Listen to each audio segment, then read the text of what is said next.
Well, hello and welcome to our interview series. I'm Warren Howard from Howardco Business and HR Solutions. We help our clients to build sustainable and high-performing organisations. Well, today it's my great pleasure to be joined by Christopher Shen. Christopher Shen is a great friend of mine and a colleague. Christopher is a psychologist, a trainer, and a coach. And Chris and I have done quite a bit of work together, and Chris has helped a number of my clients with great feedback. I really enjoy my chats with Christopher, and I'm really looking forward to this one. Our purpose is to really explore the issues that are impacting businesses and organisations today, particularly from the human perspective. So, Christopher, hi, how are you? Hello, Warren. I'm outstanding. How are you today, please? Very well, mate, and all the better for knowing that we're going to have a fun conversation here between the two of us. Indeed. I'm very gleeful. Very good. Well, that's a great start. So, Chris, in your job, you do get to see and gain insight into work and the way people work and, how they feel about their work from both an employer and an employee perspective. So really interested to explore with you, in particular, today's topic, which is moving on. And we chose moving on because, of the experiences of last year, of 2020, when work was highly disrupted. I know in 2021, and the clients and people whom I talk to, they're also keen now to just get going, okay, to move on, reinvigorate and regenerate businesses and really start to get some momentum. So we're talking about moving on. So let's start with the first question. So in your professional capacity, Chris, as a psychologist and a trainer and a coach, and you've spoken to a lot of people during 2020 and no doubt earlier this year as well, what were some of the challenges that people, whether they be employers or employees, faced as a result of the impact of COVID and lockdowns on their work? What were some of those challenges? Thank you, Warren. In my experience during the COVID-19 pandemic, especially with the lockdown that we experienced, you and I are based in Victoria, yet also with some of my international and national patients and clients, there was a great degree of debilitating anxiety, anxious distress, also a great sense of disempowerment experienced amongst my clients and patients, whether they be employees, whether they be business owners or employers or managers of people. That anxious distress and disempowerment has continued into 2021, yet I'm very pleased to attest that with the, as of this recording, with the recent commencement of the vaccination rollout in Australia, there already appears to be much more hopefulness. So there's a sign of promise now, moving from distress and anxiety now to positive anticipation, which is such a wonderful thing to hear. Can we talk about resilience, Chris? Because I know this is a topic that you're very passionate about. You've even written a book on it, haven't you? I have, thank you. Do you want to give it a plug? What's it called? Thank you for the opportunity to give a shameless plug. The book is, actually, funnily enough, I have a copy right here, which is Wrestling with Resilience, which I co-authored with my PhD supervisor, Associate Professor Simon Moss. My current PhD and long-suffering PhD studies are examining the effect of resilience training on individuals in organizations facing challenges. And with respect to your very, very good question, the reason I'm very passionate about resilience is that it is a mediating attribute or factor which allows us to be able to face and cope with and hopefully master robust challenges such as the COVID-19 pandemic. So, Chris, use resilience. how can people draw on resilience to help them move on in 2021? Given that we no doubt will face some disruptions this year, we don't know what they are, but no doubt they will come up. How can we draw on resilience to help us cope with change? Thank you. Warren, with respect to your very good question, I'll answer that in two ways. The first is, generally speaking, when we face both predictable and unexpected challenges into the future, we can draw upon resilience, which is our capacity to be able to regain composure and instill positivity when facing challenges. So we can draw upon that through previous experiences and positive performance accomplishments, which can create a sense of confidence or assurance.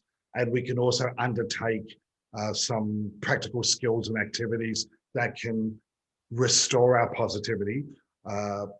In a much more specific way, there are evidence-based techniques and practical strategies that individuals can accrue and learn and undertake that are demonstrated to enable them to cope with and master difficult circumstances, situations, and people. So, Chris, that's really interesting, because you're saying that people can actually learn to become more resilient. It's not just not something necessarily we inherently have. We can actually learn it as a skill. Indeed, indeed.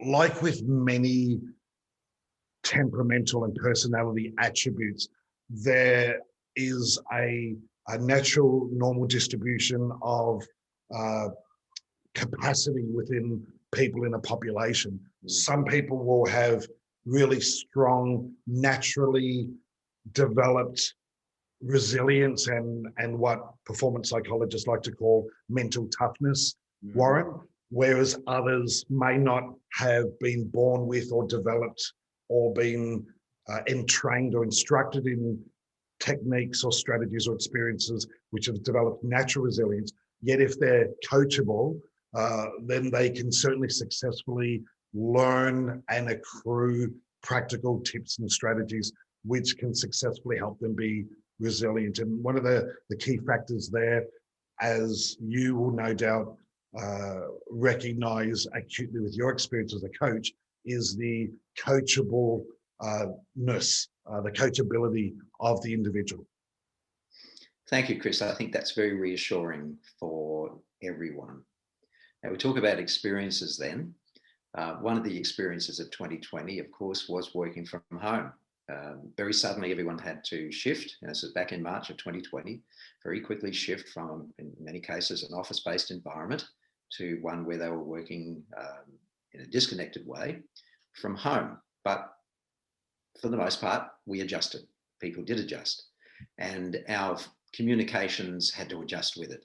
And we got used to doing things like we're doing now, talking on Zoom, talking on Teams, talking on the phone than talking face to face.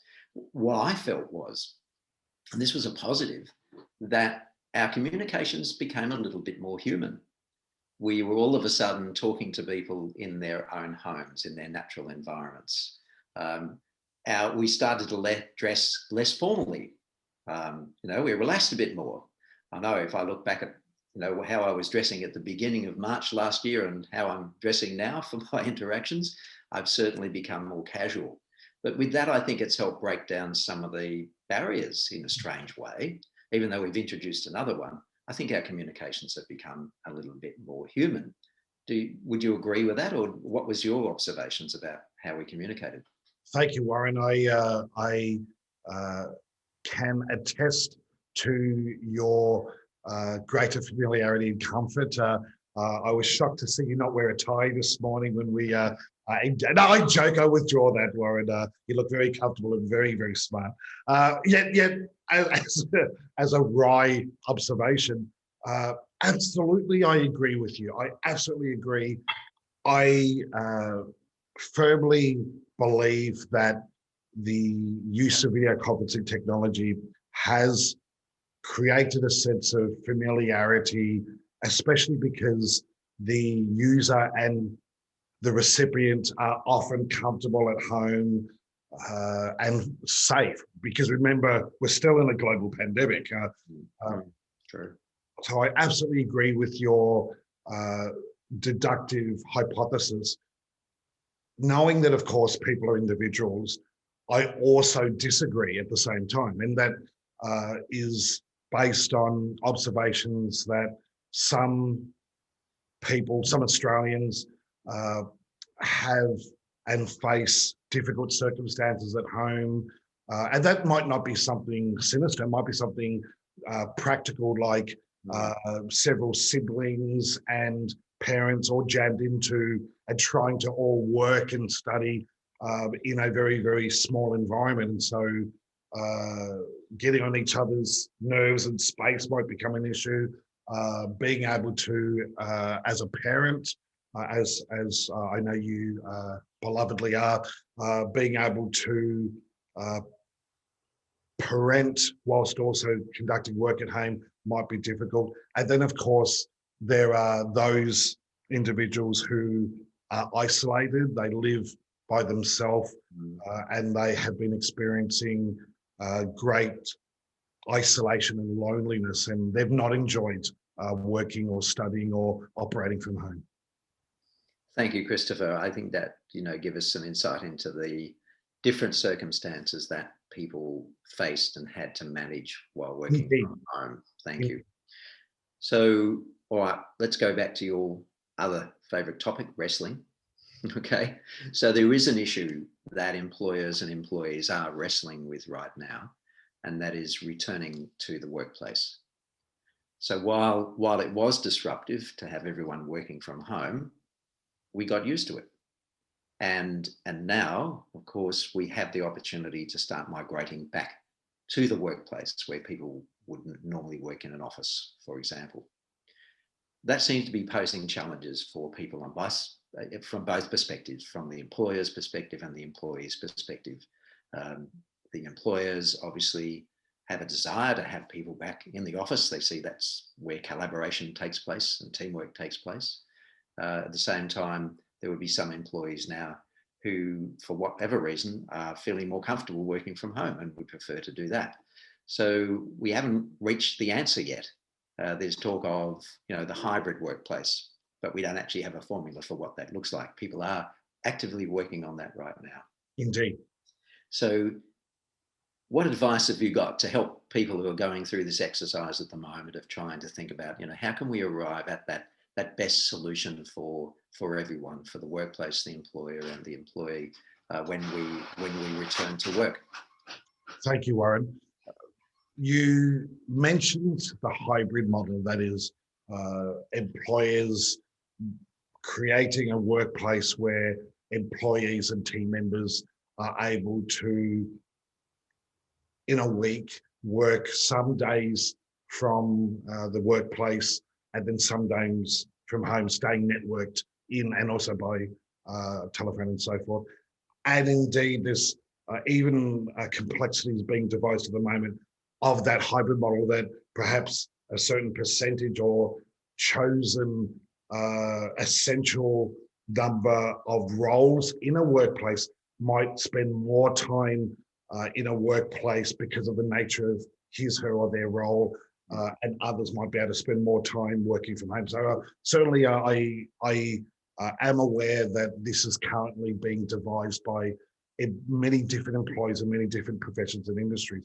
With respect to your very good question, I gently urge employers to consider two important and urgent factors. The first is safety, and that means a workplace and also the environment in which their employees and team members are working in at home to be safe, and that safety in all senses, from injuries and accidents and illness, all the way to the overarching COVID-19 consideration. So safety is my first consideration that I urge.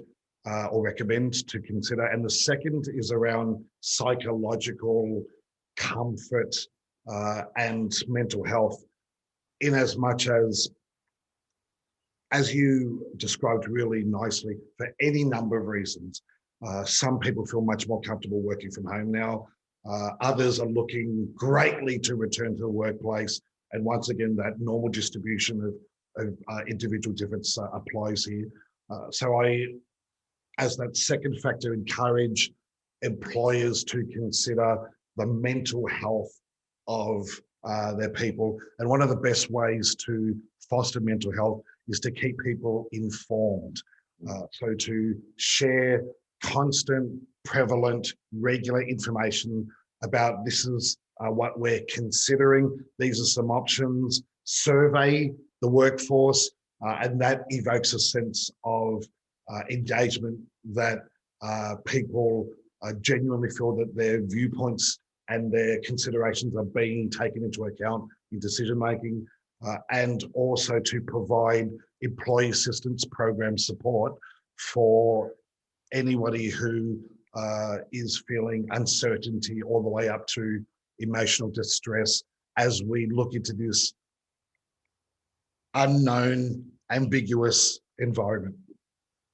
Christopher, thank you. You've really introduced some really important considerations there. That they are, both the practical around safety and the personal or human side around the psychological elements. The way I look at it, Chris, too, is, we're all part of this new social work experiment at the moment. We have to accept that we're in a situation where there isn't a predefined answer because we haven't done this before.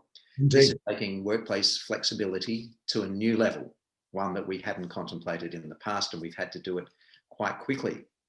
So I think we should be kind to ourselves and accept that there isn't going to be one magic answer that we should be all striving to find. It's going to be a process.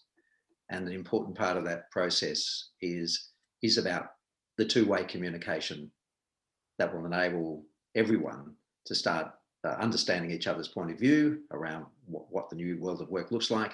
But also that's part of the process is migrating towards what that new vision will look like. I'm very, very optimistic about it. I really do think this is a wonderful opportunity for us all to be grasping to come up with a model that will create, performance in a different way. Performance not just in terms of results, but also creating environments where people can actually perform at their best. Indeed. A third factor, just as you were very wisely musing there about the need for us to understand that this is all new. It's been over 100 years since the last global pandemic. We won't be returning to a COVID normal. Things will never be the same again.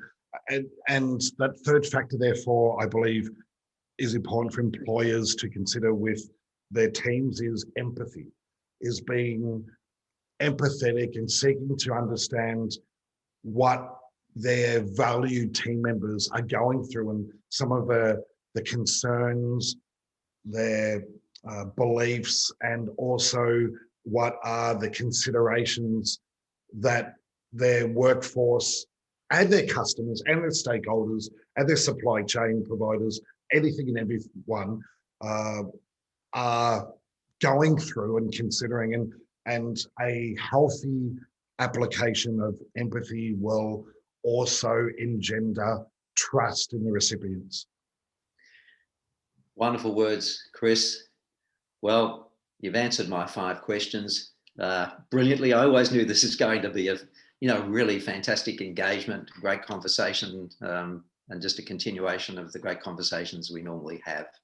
So firstly, I want to thank you, Chris, for sharing your insights and your ideas, your humour, and your wonderful vocabulary. I've learned some new words today. And again, thank you for giving us your time. I do hope that anyone who's watching this has taken something from this that will be helpful for them to apply in their own organisation and workplace. Well done, mate. Thank you, Warren. I've enjoyed our discussion and I'd love to do it again.